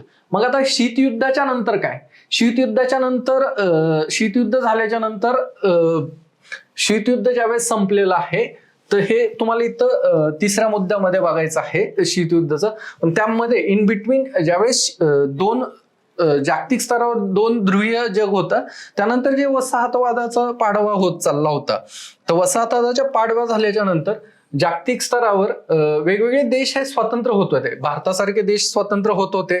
त्यानंतर आशिया आणि आफ्रिकेमधले जे नव्यानं स्वतंत्र झालेले देश होते, यांनी महासत्तांच्या सत्ता संघर्षातनं जे काही त्यांच्यावर परिणाम होणार होता, त्यांचं जे काही त्यामध्ये शोषण होणार होतं, हे त्यांच्या कुठेतरी मानसिकतेत होतं. त्यांना ते माहीत होतं की त्यांना त्यात तो धोका दिसत होता. त्यामुळे त्यांनी काय केलं की अलिप्ततेचं धोरण स्वीकारलं. नेहरू हे त्यातलं एक सर्वात मोठं नाव म्हणता येईल. तर हे इजिप्त, भारत, इंडोनेशिया असे जे देश होते, यांनी हे जे काही सुरुवातीला धोरण स्वीकारलं त्याला अलिप्तवादाचं धोरण म्हणतात. अलिप्ततावाद आणि सॉरी त्यातली जी चळवळ होती तिला अलिप्ततावादी चळवळ म्हणत होते. नॉन अलाइनमेंट मुवमेंट जी होती, तर नॉन अलाइनमेंट मुवमेंटचे ध्येय, त्याच्यानंतर त्यातनं ते साकार कसे करण्यात आले, त्यातले विविध धोरणं काय होते, त्याची उपलब्धी काय होती, ह्या सगळ्या गोष्टी आपल्याला यामध्ये बघायच्या आहेत. आता ह्यातनं काय होतं की परत आता नव्यानं परत असं जागतिक स्तरावर ज्यावेळेस वेगवेगळे राष्ट्रराज्य आपल्या संरक्षणवादी भूमिका घ्यायला लागले होते, त्यानंतर जगात एक असं झालं की आता परत आपण अलिप्ततावादाकडे जाणार आहोत का, पण ते प्रॅक्टिकली आहे का पॉसिबल, ह्या सगळ्या गोष्टी आपल्याला याच्यामध्ये बघायचं आहे. आता ह्याच्यानंतरचा जो मुद्दा आहे तो सोव्हिएत युनियनचा पाडवा. म्हणजे आपण आता 1990s मध्ये आलेलो आहोत. जागतिक स्तरावर ज्या घडामोडी होत होत्या त्याचं 90च्या दशकामधलं हे होतं. आजच मिखाईल गोर्बाचोव यांचं निधन झालेलं आहे. ते USSRचे शेवटचे त्या काळातले जे काही प्रमुख होते त्यांनी त्यानंतर जे काही धोरण अवलंबले त्यातनं USSRचा पाडावा झाला. तर USSR पाडावा झाल्याच्या नंतर जे जागतिक पदसोपनात बदल झाला आणि USSRच्या पडावाच्या नंतर अमेरिकेचं जे एकधुरीणत्व निर्माण झालं होतं, एक हाती सत्ता अमेरिकेच्या हातात आलेली होती आणि त्यातनं अमेरिकेची जी काही जगाकडे बघण्याची दृष्टी होती ती दृष्टी आपल्याला लक्षात येते. त्यात त्यांनी सुपर पॉवर आणि जगाचे पोलीस होण्याची जी काही भूमिका निभावलेली आहे ती म्हणजे हा काळ आहे एकध्रुवीयता आणि अमेरिकी धोरणत्व. त्यानंतर ह्या घटकात तुम्हाला जो एक समजा 1991 पासूनचे जे 2 दशक आहे, म्हणजे त्यातल्या त्यात जे काही फायनान्शियल क्रायसिस झालं 2008च्या सुमारास, तोपर्यंतचा तो काळ आहे की त्यामध्ये तुम्हाला अमेरिकेचं धोरणत्व स्पष्ट जाणवतं जागतिक स्तरावरती. याच्यानंतरचा जो मुद्दा आहे तो समकालीन जगातील अलिप्ततेची प्रस्तुतता. आता अलिप्तता ही मी आता ह्या अगोदर पण तेच बोललो होतं की सुरक्षावादी धोरणं ज्यावेळेस जागतिक स्तरावरच्या महासत्ता स्वीकारायला लागल्या त्यावेळेस हा डिस्कोर्स आला की खरंच आता अलिप्ततेचा पुन्हा आपल्याला ती मांडणी करायची गरज आहे का, की विकसनशील आणि विकसित देशांच्या अनुषंगानं ह्या गोष्टीचा खरंच काय फायदा होऊ शकतो का, या प्रकारचं जे डिबेट असतात त्यामध्ये मग वेगवेगळ्या नामच्या जे काही शिखर संमेलन होतात त्यातले जे काही ठराव होतात त्या अनुषंगाने तुम्हाला तो अभ्यास करायचा आहे. त्या संदर्भात मागे प्रश्न पण आलेला होता नामच्या अनुषंगानं, तर हे सगळे डिटेल तुम्हाला त्यामध्ये अभ्यासायचं आहे. ह्याच्यानंतरचा जो घटक आहे तो आंतरराष्ट्रीय आर्थिक व्यवस्थेची उत्क्रांती. आता जग म्हणजे राजकारण आणि अर्थकारण हे 2 हातात हात घालून चालणाऱ्या गोष्टी आहे. जागतिक स्तरावर भरपूर राजकारणाचा जो आधार आहे तो अर्थकारण आहे. त्यामुळे तुम्हाला जागतिक व्यवस्थेमध्ये ज्यावेळेस तुम्ही त्या देशांच्या संबंधांबद्दल अभ्यास करता त्यावेळेस त्यांच्या आर्थिक संबंध देखील महत्वाचे आहे. आता आर्थिक संबंधांच्या बाबतीत जो काही घटक आपण इथं अभ्यासणार आहोत तो ऑब्व्हियसली ब्रिटन वुड्स तुम्ही सर्वांनी वाचलं असेल. ज्यावेळेस म्हणजे हे सगळ्यात बेसिक होतं की ब्रिटन वुड्स मधनं ज्या 2 संस्था बाहेर आलेल्या आहेत, म्हणजे वर्ल्ड बँक असेल किंवा IMF असेल, त्यांची जी काही त्यांचे जे काय हाताला धरून त्यानंतर नवोधर्मत्वादानं पूर्ण जगावर आपलं प्रभुत्व निर्माण करण्याची जी काय पद्धती आहे या सगळ्याचा आपण पहिले पण अभ्यास केलेला आहे. पहिल्या लेक्चर्समध्ये पण आपण त्याबद्दल सांगितलं होतं. तर ब्रिटन वुड्स ते जागतिक व्यापार संघटना म्हणजे वर्ल्ड बँक, IMF ते WTO अशा प्रकारची एक ती मांडणी आहे, ती तुम्हाला त्यामध्ये अभ्यासायची आहे. त्यानंतर समाजवादी अर्थव्यवस्था ज्या आहेत आणि परस्पर आर्थिक सहकार्य परिषद. आता यामध्ये समाजवादी अर्थव्यवस्था निर्मिती खरंच शक्य आहे का, ती कशी निर्माण केल्या जाऊ शकते, जागतिक स्तरावर तसे काही प्रयोग आहे का, या सगळ्यांचा समग्र अभ्यास तुम्हाला त्यामध्ये करायचा आहे. आणि हा जो समोरचा घटक आहे परस्पर आर्थिक सहकार्य परिषद, तर वेगवेगळे जे देश आहेत ते आर्थिक दृष्ट्या एकमेकांना सहकार्य करण्याकरता जे काही संघटना निर्माण करतात, जे काही त्यांचे प्लॅटफॉर्म्स असतात ते त्या संदर्भात तुम्हाला त्यामध्ये अभ्यासायचे आहे. त्यानंतर नव आर्थिक पदसोपानाची तिसऱ्या जगाकडून मागणी. थर्ड वर्ल्ड जी कंट्रीज आहे म्हणजे अलिप्ततावादी चळवळीमधल्या ज्या काही देश आहेत त्यांना आपण ढोबळ मानाने तिसरं जग म्हणतो. तर या तिसऱ्या जगातल्या देशांनी आता नवीन आर्थिक पदसोपानाची जी मागणी केलेली आहे त्यामध्ये चीनचा म्हणजे त्या अंगाने आपण चीनला आपण काय म्हणतात त्याला वेगळी एंटिटी म्हणून बघितलं. चीनचा उदय असेल 21 जे शतक आहे ते आशियाचं शतक आहे, अशा प्रकारची जी धाटणी असेल, भारतातली त्यातली अग्रणी भूमिका आहे, ब्राझील आहे, ब्रिक्सची जी संकल्पना आहे, SCO मधलं जे काही मांडणी होण्याचा प्रयत्न करत आहे आणि वेगवेगळ्या प्रकारच्या जागतिक स्तरावरचे जे गट आहेत त्यांच्यातनं जी आर्थिक मांडणी करण्यात येत आहे ती आपल्याला त्यामध्ये बघायची आहे. तर आता ह्याच्यामध्ये काय होतं की खरंच आता जगाच्या वर्ल्ड ऑर्डरकडं आपल्याला वेगळ्या दृष्टीनं बघायची गरज आहे का, त्यामध्ये दुसरे देशांचे स्थान खालीवर झालेले आहेत का, या सगळ्या गोष्टी. अमेरिका खरंच आता अमेरिकेला जो चीनचा आव्हान जागतिक स्तरावर निर्माण झालेलं आहे इकॉनॉमिक दृष्टीनं, ते खरंच ते टॅकल करू शकतं का, ह्या सगळ्या गोष्टींचा इंटरेस्टिंगली आपल्याला अभ्यास यामध्ये करायचा आहे. आणि जगाच्या अर्थव्यवस्थेचं जे जागतिकीकरण झालेलं आहे त्या संदर्भात तुम्हाला याच्यात आणखी विस्तृत अभ्यास करायचा आहे की जागतिक व्यवस्थेमध्ये तुम्हाला टिकायचं असेल तर त्या अर्थव्यवस्थेमध्ये वेगवेगळ्या देशांमधनं येणारा माल, त्याची पुरवठा साखळी आणि ह्या सगळ्या गोष्टींमध्ये वेगवेगळे देश WTOच्या माध्यमातून जे काही करार आहे त्या अनुषंगानं कसं ते मेंटेन करताय हे सगळं आपल्याला यामध्ये बघायचं आहे. त्याच्यानंतरचा जो घटक आहे तो संयुक्त राष्ट्राचा आहे. UN संदर्भामध्ये तुम्हाला खूप गोष्टी माहीत असणार आहेत, तथ्यात्मक गोष्टी माहीत असणार आहेत. पण आता इथं आपल्याला फक्त तथ्यात्मक गोष्टी माहीत असून फायदा नाहीये.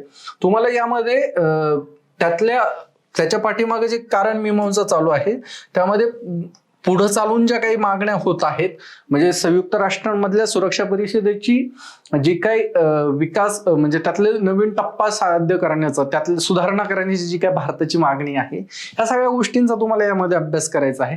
त्यामध्ये सर्वात पहिलं जे आहे ती प्रस्तावित भूमिका म्हणजे स्थापन का केले आहे.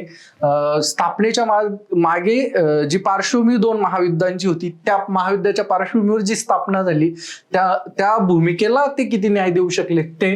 त्यानंतर त्यांनी प्रत्यक्ष कार्य काय केलं म्हणजे आपण बघतो की ह्या पहिल्या सेक्शन मध्ये तुम्हाला तुलनात्मक अभ्यासच करायचा आहे. तर नेमकी भूमिका काय होती स्थापनेची आणि खरंच UN ते साध्य केलं आहे का, याचा देखील इथं कम्पॅरेटिव्ह अनालिसिस तुम्हाला करायचं आहे. त्यानंतर संयुक्त राष्ट्राच्या विशेषीकृत संस्थांचे ध्येय आणि कार्यप्रणाली म्हणजे ह्याच्यामध्ये जे विशेषीकृत स्पेशलाइज एजन्सीज आहेत, WTOचे, युनेस्को आहे, त्यानंतर WHO आहे, यांचे जे कार्य आहेत, त्यांच्या कार्यप्रणाली, त्यांचं अर्थकारण, त्यांची फंडिंग, या सगळ्या संदर्भामध्ये तुम्हाला त्यामध्ये अभ्यास करायचा आहे. WHOच्या फंडिंगच्या संदर्भात GS2 मध्ये देखील प्रश्न विचारला होता आणि पॉल सायन्स मध्ये देखील त्याचा एक प्रश्न आलेला होता. त्यानंतर पुढचे जे आहे ते आहे संयुक्त राष्ट्र सुधारणांची गरज.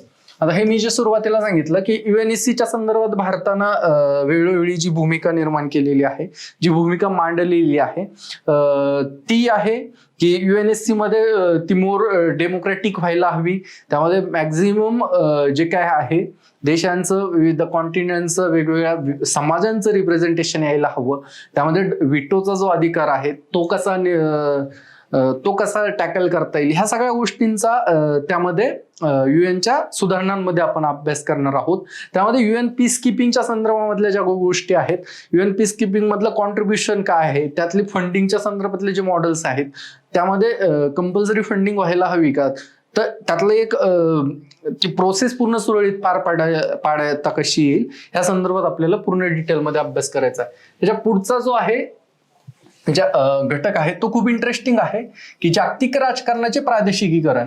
आता वर्ल्ड पॉलिटिक्सचं रिजनलायझेशन झालंय का, तर आपण आता असं जर बघितलं तर आपल्याला ते दिसतंय की जागतिक स्तरावर राष्ट्र राज्यांचं जे परस्पर संबंध आहेत ते द्विध्रुवीय किंवा त्याला बायलॅटरल जे म्हणता येईल तर ते आहे, द्विपक्षीय आहेत, परंतु मल्टीलॅटरल पर्स्पेक्टिव्ह मध्ये ज्यावेळेस आपण बघतो तर वेगवेगळ्या संस्था आणि संघटना, ज्या आसियान सारख्या संघटना आहे, यू सारख्या संघटना आहे, ब्रिक्स आहे, SCO आहे, तर या संघटनांच्या पातळीवर ह्या सगळ्या गोष्टी व्हायला लागलेल्या आहेत. आता ह्या ज्या वेळेस गोष्टी होत आहेत तर मग ह्याच्यातनं काय होतंय की जगाचं राजकारण हे वेगवेगळ्या गटांचं राजकारण झालं आहे का? म्हणजे एका बाजूला यू काय म्हणत आहे, दुसऱ्या बाजूला आसियान काय म्हणतंय, तिसऱ्या बाजूला सार्क काय म्हणतंय, मध्येच ब्रिक्स काय म्हणतंय, ह्या सगळ्यांच्या बोलण्यामध्ये राष्ट्रांचं जे महत्व आहे ते कमी होत चाललेलं आहे का? त्यानंतर ह्या वेगवेगळ्या संस्था ज्या आहेत त्या राष्ट्रांच्या जागा घेऊ शकतात का? या अंगानं ही एक विस्तृत चर्चा आहे, ती तुम्हाला त्यामध्ये करायची. आता ह्याच्यात जे पुढे दिलेलं आहे एक म्हणजे हे आपण बघताय युरोपियन युनियन आहे, आसियान आहे, अपेक आहे, सार्क आहे, नाफ्ता आहे. नाफ्ता, साप्टा ह्या ज्या काही फ्री ट्रेड अग्रीमेंट्स आहेत ह्या सगळ्या रिजनल, म्हणजे साऊथ अमेरिकेच्या बाबतीत नाफ्ता आहे, नॉर्थ अमेरिकेच्या बाबतीत नाफ्ता आहे, साऊथ अमेरिकेच्या बाबतीत मार्कासूर म्हणून एक अग्रीमेंट आहे. ह्या सगळ्या गोष्टींचा तुम्हाला यामध्ये अभ्यास करायचा आहे. आणि भारताच्या सार्कच्या, साऊथ एशियाच्या संदर्भात साप्टा आहे. तर ह्या सगळ्या फ्री ट्रेड अग्रीमेंट्स काय आहेत, त्यातनं खरंच काय फलित होत आहे का? बिमस्टेक सारख्या संघटनांमधनं भारताला काही फायदा होतो आहे का? आणि जागतिक स्तरावर ह्या संघटनांचं जे व्यासपीठ आहेत त्याचा कन्स्ट्रक्टिव्ह कसा वापर केला जाऊ शकतो, या सगळ्यांचा आपण याच्यामध्ये अभ्यास करणार. हे एकदम इंटरेस्टिंग असं या कारणानं आहे की तुम्हाला एक लक्षात येतंय की या जगामधल्या ज्या काही घटित होत आहेत हे खूप इंटरसेक्शनल आहेत, ते खूप इंटरडिपेंडंट आहेत आणि त्या सगळ्याचा परिणाम म्हणजे आत्ताची ही सध्याचं हे आपलं जग आणि त्यात घडणाऱ्या दररोजच्या घडामोडी. आता हे ज्यावेळेस तुम्हाला लक्षात येतं त्यावेळेस तुम्ही ह्या गोष्टींकडे खूप वाईड स्पेक्ट्रम ना बघता, म्हणजे तुमची स्वतःची या जगाकडे बघण्याची जी दृष्टी आहे तिला एक नवीन आयाम या पूर्ण अभ्यासामध्ये आपल्याला भेटणार आहे. त्याच्यानंतरचा जो मुद्दा आहे तो आहे समकालीन जागतिक चिंता. जे काही जागतिक स्तरावरचे महत्वाचे जे कन्सर्न्स आहेत त्या कन्सर्नच्या संदर्भामध्ये आपल्याला यामध्ये अभ्यासायचं. आणि हा खूप महत्वाचा, त्यातल्या त्यात मार्क्स देणारा आणि सगळ्यात मेन गोष्ट म्हणजे जगाची पुढच्या 100 वर्षामधली जे काही भवितव्य आहे त्याची अंडरस्टँडिंग देणारा घटक आहे. त्यातला सर्वात पहिला जो घटक आहे तो घटक होता लोकशाही. जागतिक स्तरावर लोकशाहीचा प्रचार आणि प्रसार कसा होत आहे, जागतिक स्तरावर लोकशाहीच्या समोर नेमकी आव्हाने काय निर्माण झालेली आहेत, जागतिक स्तरावर लोकशाही आपले लोकशाहीच्या ज्या काही वैशिष्ट्य आहेत त्यामध्ये आणि संरचनेमध्ये काही बदल होत आहेत का, आणि लोकशाही जास्तीत जास्त लोकाभिमुख होण्याकरिता काय करता येईल, ह्या सगळ्या गोष्टींचा आपल्याला लोकशाही या घटकाच्या अंतर्गत अभ्यास करायचा आहे.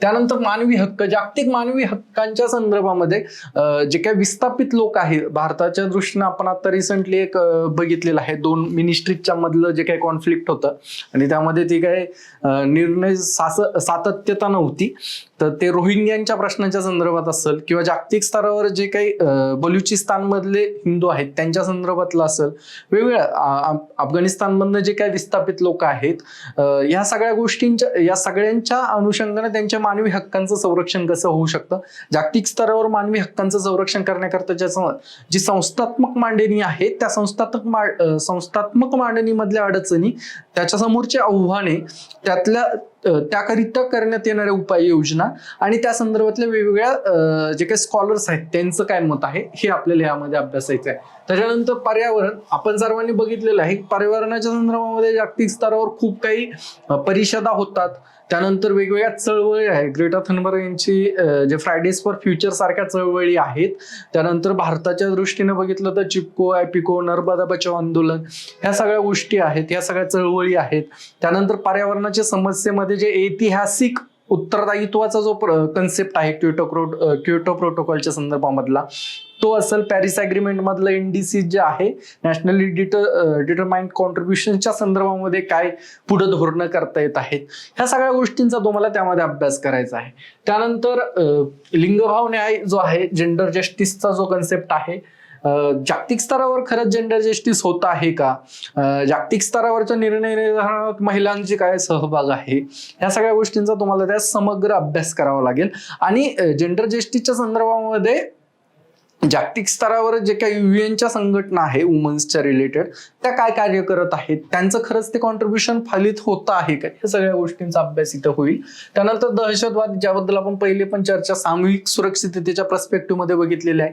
दहशतवादाच्या समस्या, त्यावरचे उपाय, आणि जागतिक स्तरावर सगळ्यात मेजर जो विषय की दहशतवाद नेमकं म्हणायचं कशाला, हा जो इंटरेस्टिंग कॉन्फ्लिक्ट आहे की ज्यामधलं जे द्वंद्व आहे ते द्वंद्व असं आहे की कोणाकरता असलेला दहशतवादी हा दुसऱ्या कोणाकरता तरी क्रांतिकारी असू शकतो.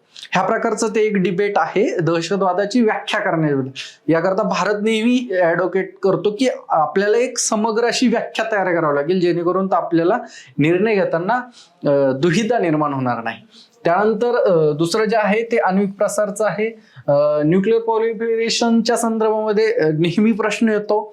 त्यामध्ये वेगवेगळ्या ज्या ट्रीटीज आहे, त्यानंतर न्यूक्लिअर सप्लाय ग्रुप झालं, NPT झालं, MTCRP झालं, MTCR जे झालं, ह्या सगळ्या गोष्टींचा आपल्याला अभ्यास करावा लागेल. त्यातल्या ट्रीटीज काय आहे, आण्विक प्रसार होतोय का, आण्विक प्रसार खरंच डिटरन्सचं काम करतोय, प्रणोदनाचं काम करतो आहे का जागतिक स्तरावरती, आणि त्यानंतर आण्विक प्रसार जर आपल्याला थांबवायचा असेल तर त्यामध्ये नवीन काय प्रकारच्या आपण गोष्टी करू शकतो. त्यानंतर ज्या नेशन्सला आपण न्यूक्लिअर वेपन्स असलेले देश अशी मान्यता देतो आणि ज्यांच्याकडे आहे पण आपण मान्यता देत नाही, जे भारताचं मेन आर्ग्युमेंट आहे, या गोष्टींना जागतिक स्तरावर समन्वय स्थापित होऊ शकतो का, या सगळ्या गोष्टींचा आपल्याला यामध्ये अभ्यास करायचा आहे. तर अशा प्रकारे हे पहिलं सेक्शनचा इथं आपण डिस्कशन संपवलेलं आहे, पेपर 2 फर्स्ट सेक्शन. तर यामध्ये असं आहे की हा एक पूर्ण थेरॉटिकल कॅनव्हास आहे. आंतरराष्ट्रीय संबंधांचा अभ्यास करण्याचा एक खूप मोठा कॅनव्हास आहे, तो आपल्याला इथं संपलेला आहे. आता ह्या थेरॉटिकलच्या आधारावर भारत आणि जग, भारताच्या जगाच्या संदर्भातले जे काही ध्येयधोरणं आहेत या संदर्भातलं एक लेक्चर होईल, जे या अभ्यासक्रमाच्या विश्लेषणाच्या सिरीज मधलं शेवटचं लेक्चर असेल, 4थं. त्यानंतर आपण एक व्हिडिओ जे मराठीमध्ये काही, म्हणजे खूप क्युरियस येत आहे की मराठीमध्ये काय कंटेंट वाचायला हवं, कारण ते पुस्तक आहेत का. आता मी त्यात आणखीन थोडंसं, म्हणजे स्वतःचे आहे माझी एक लिस्ट, पण त्यात आणखीन थोडंसं रिसर्च करून त्याची पण लिस्ट लवकरच, त्याच्याकरता एक आपण छोटासा व्हिडिओ बनवूयात की ज्यामध्ये तुम्हाला कोणता घटक कुठून वाचायला हवा, त्यानंतर तो घटक कसा आपण तो घटक आपल्याला मराठीत नसेल तर दुसरा कोणता रिसोर्सेस वापरता येईल, ह्या अंगाने आपण तो बनवूयात. आता हे पहिलं सेक्शन झालंय, याच्यानंतरचा पुढचा एक व्हिडिओ लवकरच येईल. तुम्ही ते सर्व व्हिडिओ बघा, तुम्हाला त्यातलं अभ्यासक्रमाची अंडरस्टँडिंग येईल. त्यानंतर तुम्हाला डिसिजन घ्यायला ते सोपं पडेल की ह्यातलं खूप गोष्ट असं इंटरलिंक आहे. सिलेबस दिसायला मोठा असला तरी तो आपण कॉम्पॅक्ट करून अभ्यास करू शकतो. GS मध्ये त्याचं काय कॉन्ट्रीब्युशन आहे, इथिक्स मध्ये काय कॉन्ट्रीब्युशन आहे, या सगळ्या गोष्टींचा तुम्हाला ज्यावेळेस, म्हणजे तुम्हाला जो ऑप्शनल कोणता घ्यावा ह्याकरता पण त्याचा एक फायदा होईल. मला तरी वाटत नाही की आता इतकं झाल्याच्या नंतर तुमच्या मनात काही द्विधा मनस्थिती असेल की नेमका ऑप्शनल घ्यायला हवा की नाही, तर तो घ्यायलाच हवा, जेणेकरून तुम्हाला काहीतरी खूप मोठं शिकायला मिळेल, खूप काही भारी शिकायला मिळेल आणि तुम्हाला त्यातल्या मार्क्स मिळतात. मार्क्स देणारा सब्जेक्ट आहे, खूप गोष्टी ओव्हरलॅप आहेत, या सगळ्या गोष्टींचा तुम्हाला फायदा होईल. आणि यातला हा 4था जो लेक्चर आहे तो मी लवकरच करेल अपलोड. सह्याद्री IASच्या माध्यमातून आपण ऑप्शनलचे देखील बॅचेस चालू करत आहोत. त्याचे सेमिनारचं पण तुम्हाला अपडेट लवकरच मिळेल. त्याकरता तुम्ही सह्याद्री IASच्या जे काही टेलिग्राम चॅनल आहेत त्याला जॉईन व्हा, किंवा त्या संदर्भात मी तुम्हाला माझं एक स्वतःचं पॉल सायन्सच्या करता डेडिकेटेड असं टेलिग्राम चॅनल आहे, ज्या माध्यमातून तुम्हाला अपडेट देत राहील. ते असं आहे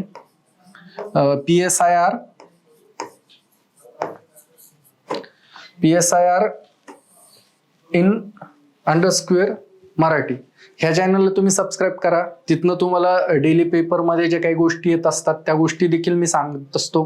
त्यानंतर तुम्हाला वेगवेगळ्या मराठीमध्ये काय वाचता येईल ते लिंक आपण तिथं शेअर करत असतो. आणि आमच्या बॅचेसच्या संदर्भातलं पण काही अपडेट तुम्हाला तिथं मिळू शकतं. ह्या सगळ्या गोष्टी आहे की आपल्याला आता सध्याचा आपला जो मार्ग आहे तो याच दृष्टीने आहे की जास्तीत जास्त मराठीमध्ये कंटेंट डेव्हलप करणे आणि जास्तीत जास्त पॉल सायन्सचा रिझल्ट आणणे. आणि हे शक्य आहे, फक्त तुम्ही तयारी ठेवा तुमची. आमची 100% तयारी आहे तुम्हाला चांगल्यात चांगलं कंटेंट देण्याची. आपण सगळे मिळूयात आणि PSIR ला एक चांगल्या प्रकारे आपण त्याला एक कंटेंट ड्रिव्हन असं एक ऑप्शन आपण तयार करूयात. थँक्यू. या व्हिडिओला लाईक करा, शेअर करा, सबस्क्राईब करा सह्याद्री चॅनलला. आणि मॅक्झिमम आपले जे नवीन मित्र आहेत ज्यांच्या मनात ह्या नवीन पॅटर्ननुसार दुविधा मनस्थित आहे त्यांना हा व्हिडिओ शेअर करा. त्यांना देखील त्यांच्या देखील काही समस्या यातनं सुटतील असा मला विश्वास आहे. तोपर्यंत थँक्यू. नक्की भेटू पुढच्या लेक्चरमध्ये. धन्यवाद.